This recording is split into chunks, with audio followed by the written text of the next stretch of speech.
நான் உங்கள் எமிமா ஜோசப். இன்னைக்கு நம்ம வந்திருக்கிறது வண்டலூர் ஜூவில் இருக்கிற தமிழ்நாடு ஹோட்டல் அமுதகமுக்கு தாங்க வந்திருக்கோம். இங்கே நான்வெஜ் அண்ட் வெஜ்ஜில் என்னென்ன மாதிரியான ஃபுட் வெரைட்டிஸ் இருக்குது, என்ன மாதிரியான கூல்ட்ரிங்க்ஸ்லாம் இங்கே விற்கப்படுது, இது மட்டும் இல்லாமல் சில்ட்ரன்ஸ்க்கு ரொம்பவே ஃபேவரட்டான ஐஸ்கிரீம்ஸ் என்னென்ன ஃப்ளேவரில் இருக்குது, என்ன மாதிரியான ஃபுட்ஸில் ஆஃபர்ஸ் போயிட்டுருக்கு. ஜூன் 5லேருந்து இங்கே பிரியாணிலாம் வந்து ப்ரொவைட் பண்ணிகிட்ருக்காங்க. அதிலலாம் ஆஃபர் ப்ரைஸ் போயிட்டுருக்கு. இப்போ 99க்கு பிரியாணிலாம் கொடுக்குறாங்க. அது ரொம்ப டிமாண்ட்னே சொல்லலாம். வணக்கம் சார். வணக்கம். இந்த ஃபுட்டோடைய அனுபவத்தை பற்றி சொல்லுங்கள். நீங்கள் எவ்வளோ வருஷமாக இங்கே ஒர்க் பண்ணிகிட்ருக்கீங்க அண்ட் எத்தனை ஆயிரக்கணக்கான மக்கள் வராங்க அப்படின்றத மட்டும் சொல்லிவிடுங்க. எத்தனை பேருக்கு நீங்கள் சமைக்கிறீங்க? மேடம் வணக்கம் மேடம். என்னுடைய பேர் வந்து குமரவேல். நான் வந்து இங்கே 22 வருஷமாக நாங்கள் வேலை பார்த்துருக்கேன் மேடம். கிச்சனில் வந்து நான் 22 வருஷம் வேலை செய்கிறேன். மாஸ்டர் குமரவேல். நான் பிரியாணியோடைய அனுபவம் வந்து எனக்கு ரொம்ப 22 வருஷம் நல்லா தெரியும். எனக்கு முன்னாடி சீனியர் இருந்த எல்லாமே நல்லா அனுபவம் நல்லா சொல்லிக் கொடுத்தாங்க. தமிழ்நாடு டூரிசம் சார்பாக போன மாதம் 5ஆம் தேதியிலேருந்து நாங்கள் பிரியாணிக்கு ரொம்ப இம்பார்ட்டன்ட் கொடுத்து பிரியாணி செஞ்சுருக்கிறோம். கிட்டத்தட்ட டாப்புன்னு சொல்லி பார்க்கும்போது நாங்கள் பிரியாணி வரவங்களுக்கு எல்லாமே மோஸ்ட்லி எல்லாமே பிரியாணி கேட்பாங்க. நாங்கள் பிரியாணி எவ்வளோ பேர் கேட்டாலும் நாங்கள் பிரியாணி ரெடி பண்ணி கொடுத்துருக்கோம் மேடம். ஓகே, இது வரைக்கும் எத்தனை பேருக்கு நீங்கள் பிரியாணி ரெடி பண்ணி கொடுத்துருக்கீங்க? இங்கே எத்தனை பேர் வந்துட்டு இருக்காங்க? இங்கே வந்ததுலேருந்து மேடம் டெய்லி வந்து ஒரு நாளைக்கு ஒரு மெனு சொல்லுவாங்க மேனேஜ்மெண்ட்டு. அதுக்கு தகுந்த போல் நாங்கள் இன்றைக்கி 600 பேர் சொல்லிக்கிறாங்க. நாளைக்கு திருப்பி 800 பேர் சொல்கிறாங்க. இப்படி எது சொன்னாலும் நாங்கள் செய்யறது ரெடியாக இருக்கிறோம். ஆனால் மோஸ்ட்லி எல்லாருமே நல்லா சாப்பிட்டுட்டு நல்லா இருக்குன்னு சொல்லிட்டு போகிறாங்க மேடம். மேடம் வணக்கம் மேடம்.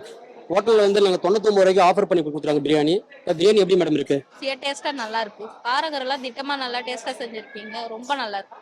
ஃபுட்டு ரொம்ப நல்லா இருக்கு. ஓகே, குட்டீஸ்க்கும் கொடுக்குறோம். நல்லா இருக்கு. பிரியாணி நல்லா டேஸ்ட்டாக இருக்கு. குவான்டிட்டியுமே நல்லா கரெக்டாக இருக்கு. இதுக்கு முன்னாடி வந்திருக்கோம், பட் கொஞ்சம் லேட் ஆயிடுச்சுன்னா ரொம்ப க்ரௌட் ஆயிரும். ஸோ அதனால ஏழியராகவே வந்து சாப்பிட்டுட்டு ஸோ இதுக்கப்புறமா நீ உள்ள போகிற மாதிரி இருக்கலாம். உங்கள் ஃபுட்டுக்காகவே நிறைய பேர் மக்கள் தேடி வராங்களா? இந்த அனிமல்ஸை மட்டும் பார்க்க வராமல் உங்கள் ஃபுட்டை தேடி வந்திருக்காங்களா? அந்த அனுபவத்தை பற்றி சொல்கிறீங்களா? டெய்லியும் 100 பேர் வராங்கன்னா 30 பேர் எங்களுக்காண்டே வருவாங்க. 30% வந்து எங்களுக்காண்டி திரும்ப வந்தவங்களே மறுபடியும் வருவாங்க. 70% தான் ஃபஸ்ட் டைம் வரவங்களா இருப்பாங்க. அப்போ அவங்க வந்தால் கூட எங்களை பார்த்துட்டு உடனே பிரியாணி சாப்பிடுவாங்க. நல்லா இருக்குதுன்னு சொல்லிட்டு போவாங்க மேடம். நாங்கள் ஸ்டேபிள் சர்வீஸ் பண்ண உடனே திருப்பி எப்படி இருக்குதுன்னு நாங்கள் கேட்போம். நல்லா இருக்குதுன்னு சொல்லிடுவாங்க மேடம். ஓகே, இப்போ தான் நீங்கள் பிரியாணி சமைக்கிறீங்கன்னு சொல்கிறீங்க. இந்த வரவேற்பு மக்களிடையே எப்படி இருக்குது? ஒவ்வொரு டைமும் நாங்கள் ஃபஸ்ட்டு ஒரு 200 பேர் பண்ணோம், அப்புறம் 300 பேர் பண்ணோம். இப்போ டாப்பில் 500 பேர் 800 பேர் பண்ணி நிறைய சொல்கிறது மேனேஜ்மெண்ட் சொல்கிறத வந்து நாங்கள் பண்ணிட்டு இருக்கோம் மேடம். ஓகே, அவங்களுடைய ரிவ்யூஸ் எப்படி இருக்குது? நல்லா இருக்குன்னு சொல்கிறாங்களா? இன்னுமே இன்க்ரீஸ் பண்ண சொல்கிறாங்களா டேஸ்ட் வைஸு?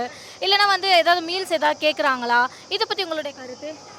ஒன்லி வெஜிடேரியன் கேட்குறவங்க மட்டும் எல்லாம் சொல்லுவாங்க. மற்றபடி நான்வெஜ் தான் மோஸ்ட்லி எல்லாமே நான்வெஜ் தான் சாப்பிடுவாங்க. அவங்களுக்கு சிக்கன் மீல்ஸ்னுவாங்க, ஃப்ரைட் ரைஸ்னுவாங்க. ஆனால் பிரியாணிக்கு ரொம்ப இம்பார்ட்டன்ட் கொடுத்து சாப்பிடுவாங்க மேடம். ஓகே, இத்தனை பேருக்கு சமைக்கும் போது பயம் இல்லையா? இல்லைனா வந்து இல்லை இவ்வளோ பேருக்கு நான் வந்து சமைக்கிறேன் அப்படின்னும் போது உங்களுக்கு ஃபீல் குட்டாக இருக்கா? பயம்லாம் ஒன்றும் கிடையாது. நான் 22 வருஷம் அனுபவத்தில் எத்தனையோ சீனியர்கிட்ட நான் வேலை பார்த்துருக்கிறேன். அவங்க சொல்லி கொடுத்த மாதிரி நான் செஞ்சிடுவேன் மேடம். வந்தவங்க மறுபடியும் பிரியாணி ரொம்ப லைக் பண்ணி வாங்கி சாப்பிடுவேன். பிரியாணி அடிக்கிற ஸ்டைல் எனக்கே வந்து டெம்ப்ட் ஆகுது. நிறைய பேர் வந்து இதை டெம்ப்ட் ஆகி சாப்பிடுவாங்கன்னு நினைக்கிறேன். ஸோ வந்து இதில் என்ன நான் வந்து வச்சு கொடுக்குறீங்க? Biryani chicken piece 120 gram, chicken piece, ஒரு பாயில்டு எக்கு, பிரியாணி 120 கிராம் போட்டாங்க வச்சுக்கோங்க. இந்த ஃபுட் எப்படி இருக்கு? உங்களோட எக்ஸ்பீரியன்ஸ் பத்தி சொல்லுங்க. ஃபர்ஸ்ட் டைம் இந்த ஜூ போறேன். ஓகே, நான் டைம் தான் ஃபுட் கொடுத்தாங்க. உங்களுக்கு ஓகே ஒரு பீஸ் நல்லா டேஸ்டாவே இருக்கு. ஓகே, நல்லா இருந்து சாப்பிடுங்க. ஓகே, குவாண்டிட்டி எப்படி இருக்கு? குவாண்டிட்டி டேஸ்ட் எல்லாமே நல்லா இருக்கு. பிரியாணியும் ஃபுல்லா சாப்பிடலாம். ஓகே, இன்னும் இதுல என்ன இன்க்ளூட் பண்ணலாம்னு நீங்க நினைக்கிறீங்க? ரைஸ் குவாண்டிட்டி லைட்டா கொஞ்சம் இன்க்ளூட் பண்ணலாம். ஓகே, டேஸ்ட் வைஸ் எப்படி இருக்கு? டேஸ்ட் நல்லா ஓகே, சில்லுன்னு சாப்பிடுற மாதிரி இருக்கா? எல்லா கேட்டகரியும் சாப்பிடுங்க. டேஸ்ட் நல்லா இருக்கு. நல்லா இருக்குங்க. எக்ஸ்ட்ரா ஒரு முட்டை 150 ரூபாய்க்கு நல்லா இருக்குங்க. ஓகே, சுத்தி பார்த்துட்டு இந்த மாதிரி கலெக்ட் சாப்பிடுறது எப்படி இருக்கு? நல்லா இருக்குங்க உண்மையிலே. ஓகே, டேஸ்ட் எப்படி இருக்கு? சூப்பரா இருக்குங்க. ஓகே, இன்னும் என்ன இன்க்ளூட் பண்ணலாம்னு நினைக்கிறீங்க நீங்க இதுல? சிக்கன் குழம்பு மட்டும் வைக்கலாங்க. ஓகே, அது வச்சா டேஸ்ட் கம்ப்ளீட் ஆயிடும். இந்த ஃபுட் எப்படி இருக்கு? உங்களோட எக்ஸ்பீரியன்ஸ் பத்தி சொல்லுங்க. ஓகே, டேஸ்ட் வைஸ் எப்படி இருக்கு? ஓகே, குவாண்டிட்டி எல்லாம் எப்படி இருக்கு? ஓகே, இதுல என்ன இன்க்ளூட் பண்ணணும்னு நீங்க நினைக்கிறீங்க? இன்னும் ஏதாவது சிக்கன் கிரேவி மாதிரி இல்ல சிக்கன் 65 மாதிரி இன்னும் கொடுத்துட்டு நல்லா இருக்கும் அப்படின்னா என்ன சொல்லுங்க? சிக்கன் பீஸ் கொடுத்தா நல்லா இருந்திருக்கும். நல்லா இருக்கும். ஓகே, சில்ட்ரன்ஸ்லாம் சாப்பிடுற மாதிரி இருக்கா? நல்லா இருக்கு. ஏன்னா ஊட்டிட்டு இருக்கீங்க நான் பார்க்குறேன். ஸோ கொஞ்சம் காரமாக கொஞ்சம் காரமாக நல்லா இருக்கு. ஓகே ஓகே, ஃபுட் எப்படி இருக்கு? உங்களோட எக்ஸ்பீரியன்ஸ் பத்தி சொல்லுங்க. ஃபுட்டு ரொம்ப நல்லா இருக்கு. ஓகே, குட்டீஸ்க்கும் கொடுக்குறோம். நல்லா இருக்கு. ஓகே, குவாண்டிட்டி வைஸ் எப்படி இருக்கு? இதுல என்ன இன்க்ளூட் பண்ணா நீங்க ஸ்வீட் இன்க்ளூட் பண்ணலாம். ஓகே, அதுக்கு அடுத்துன்னா ஸ்வீட்டோட முடிச்சிடலாம் அப்படின்னு நினைக்கிறீங்க.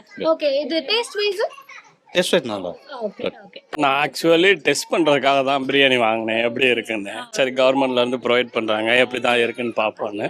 உண்மையிலே எக்ஸ்பெக்ட் பண்ணதை விட நல்லா தான் இருக்கு. ஓகே அந்த டெஸ்டிங் வந்து ஃபுல்ஃபில் ஆயிடுச்சு. ஆமாம் ஆமாம். ஓகே சரி. டேஸ்ட் வைஸ் எப்படி இருக்கு? டேஸ்ட் நல்லா இருக்கு. ஓகே சில்ட்ரன்ஸ் கூட்டுற மாதிரி இருக்கா? ஏன்னா சில்ட்ரன் சாப்பிட்டு இருக்காங்க, அதுக்காக தான் கேட்குறேன். இல்லை நல்லாவே இருக்கு மேம், ஒன்றும் பிரச்சனை இல்லை. இன்க்ளூட் பண்ணலாம் நீங்க நினைக்கிறீங்க? இல்லை ஓகே தான் எல்லாமே. எனக்கு குவான்டிட்டி தான் கம்மியாக இருக்கிற மாதிரி இருக்கு. ம். சரி ஓகே. இதுல ஏதாவது ஆட் பண்ணணும் அப்படின்னா சிக்கன் கிரேவி இல்ல 65 என்ன நம்மனா 65 எதிர்பார்ப்போம் பிரியாணியில், அது கொடுத்தா நல்லா இருக்கும். பிரியாணி நல்லா டேஸ்டா இருக்கு, குவான்டிட்டியுமே நல்லா கரெக்டா இருக்கு. கிட்ஸ் எல்லாமே சாப்பிடுறாங்க. ஆமா எல்லாருமே சாப்பிடுற மாதிரி இருக்கு, கரெக்டா இருக்கு. டேஸ்ட் எல்லாம் ரொம்ப நல்லா இருக்கு. ரொம்ப இதெல்லாம் இருக்கா? ஆமா கண்டிப்பா ரொம்ப நல்லா இருக்கு. இதுக்கு முன்னாடி வந்திருக்கோம், பட் கொஞ்சம் லேட் ஆயிடுச்சுன்னா ரொம்ப க்ரௌட் ஆயிரும். ஸோ அதனால ஏர்லியராகவே வந்து சாப்பிட்டுட்டு ஸோ இதுக்கப்புறமா நீ உள்ள போகிற மாதிரி இருக்கலாம். காம்போலாம் எப்படி இருக்கு? நீங்க கொடுக்குற காம்போஸ் ஸோ இப்போ நாங்கள் பிரியாணி மட்டும் தான் எடுத்துருக்கிறோம். ஸோ காம்போஸ் வந்து கொஞ்சம் லேட் ஆகும் நாங்கள். ஸோ மேபி எதிர்பார்க்குறீங்க இன்னும் ஃபுட் வந்து நிறைய கொடுக்கலாம். பிரியாணி தவிர்த்து வேற என்ன நீங்க எதிர்பார்க்கலாம்? சம் சிக்கனில் சைட் டிஷ்ஷஸ் எல்லாமே இருந்துச்சுன்னா நல்லா இருக்கும். பிரைஸும் எங்க அஃபோர்டபிள். ஆமாம், ப்ரைஸ் வந்து அஃபோர்டபுள் தான். 99 ருபீஸ்க்கு கொடுக்குறாங்க. ஸோ ரொம்ப அஃபோர்டபுளான ப்ரைஸ், நல்லா இருக்கு. டேஸ்ட் வைஸ் உங்களுக்கு எப்படி? கமெண்ட்ல ஓகே இது சூப்பரா இருக்கு. Taste wise okay. பசங்களுக்கும் ரொம்ப காரம்லாம் இல்லை. ஸோ பசங்களுக்கு சாப்பிட்ற அளவுக்கு நல்லா தான் இருக்கு. மைல்டாக இருக்கு, மசாலாலாம் அவ்வளோவா இல்லை, மைல்டாக இருக்கு, நல்லா இருக்கு, சாப்பிடலாம். இந்த பிரைஸ்க்கு இந்த குவாண்டிட்டி ஓகேவா உங்களுக்கு? ஷோரா மேம், ஓகே. டேஸ்ட் வைஸ் எப்படி இருக்கு? நல்லா தான் இருக்கு, எல்லாமே சாப்பிடுற அளவுக்கு கூட்டிட்டு தான் இருக்கு. அப்படியா? ஓகே. இந்த காம்போ பிரைஸ் ஓகேவா உங்களுக்கு? இன்னும் டேஸ்ட்ல என்ன இன்க்ரீஸ் பண்ணணும்னு நினைக்கிறீங்க இல்ல என்ன மாதிரி இன்னும் காம்போ? இல்ல எங்களுக்கு வந்து கம்ஃபர்டபுளா இருக்கு, ஏன்னா குழந்தைங்களுக்கு எல்லாம் ஊட்டுறோம்ல, மைல்டா இருக்கு, மசாலா ஓவரா இல்லாம கரெக்டா இருக்கு. ஓகே. பிரியாணி தவிர்த்து வேற ஏதாவது ஃபுட் வந்து நீங்க ரெக்கமெண்ட் பண்ணணும்னா என்ன பண்ணுவீங்க? மீல்ஸ் இருந்தா நல்லா இருக்கும். மீல்ஸ் மீல்ஸ் இல்லைன்னு சொல்றாங்க, மீல்ஸ் காரகரெல்லாம் திட்டமா நல்லா டேஸ்டா செஞ்சிருக்கீங்க, ரொம்ப நல்லா இருக்கு. சிங்கிள் பர்சனுக்கான குவாண்டிட்டி கரெக்டா இருக்கா இல்ல வந்து சில்ட்ரன்ஸும் சேர்த்து சாப்பிடுவாமா? சில்ட்ரனும் சேர்த்து சாப்பிடலாம், அந்த மாதிரி கார திட்டமா நல்லா இருக்கு. ஓகே. உங்களுக்கு இந்த டேஸ்ட் வைஸ் எப்படி இருந்தது? நல்லா தான் இருக்கு. ஓகே. நீங்க ஏதாவது ஃபுட் ரெக்கமெண்ட் பண்ணனும்னா என்ன மாதிரி ஃபுட்? பிரியாணி தவிர்த்து ஏதாவது ரெக்கமெண்ட் பண்ணலாமா? எனக்கு பிரியாணியே நல்லா இருக்குன்னு தோணுது. Okay. Thank you so much.